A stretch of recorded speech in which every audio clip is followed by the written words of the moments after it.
So hello guys, good evening again, welcome back to my channel. So on today's video, I'm going to cook the fish. O yan na ang isda na niluto ko.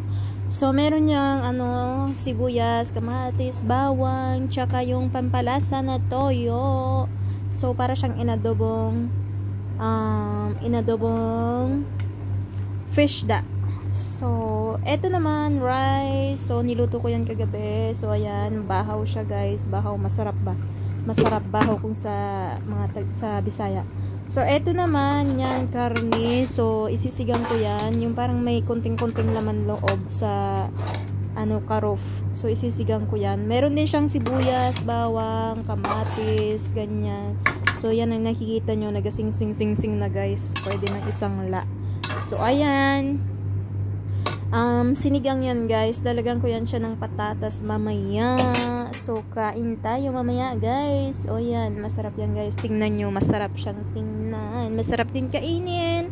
So, ayan, nag-boiling na siya guys. Ang sarap niya guys. Kung nakikita nyo, parang may maliit siya dyan na yung parang laman-laman loob ng mga karuf ba.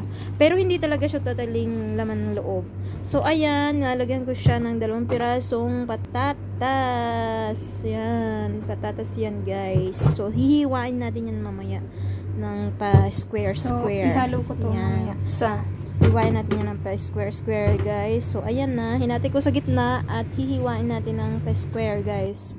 So, ayan. Hinati ko siya ng gitna at nilinisan ko lang yan siya, guys. Tapos, hindi ko na siya babalatan. Yan. At eto naman, hahaluan natin siya ng okra para masarap, guys. Masarap yung sinigang kapag may okra, diba, guys? So, eto yung lulutuin ko ngayon. Yan, nahiwa ko na siya at tatanggalan ko rin ng ulo-ulo yung mga okra. So, yun yung ilalagay natin mamaya sa sinigang na medyo laman loob at merong laman ng karop.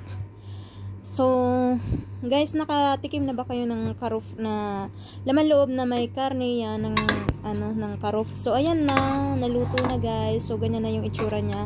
Kung nakikita nyo, ganyan na yung itsura niya guys. Meron siyang patatas, luto na, tsaka okra. Yummy. So, kakain tayo. Okay guys. At kung nakikita nyo, ang sarap guys ng pakaluto. Try nyo guys. Try nyo magluto ng laman loob ng karuf, pero hindi naman talaga siya totally laman loob. Alam niyo yung nakapitan ng ng intestine ng karuf. Yan, ganyan siya. Tsaka may konting-konting laman-laman ng karuf, karne ng karuf. So, ayan na. So, let's start. So, guys, the rose syrup flavor. So, juice siya, guys, juice. So, let's pour here a little bit. Then, add some water. Add natin siya guys ng tubig. Yan. Just yan guys. So, yan na. Kain tayo guys. Ito yung niluto ko kaninang karne. Yan, kain tayo. So, once again, thank you for watching and welcome back to my channel.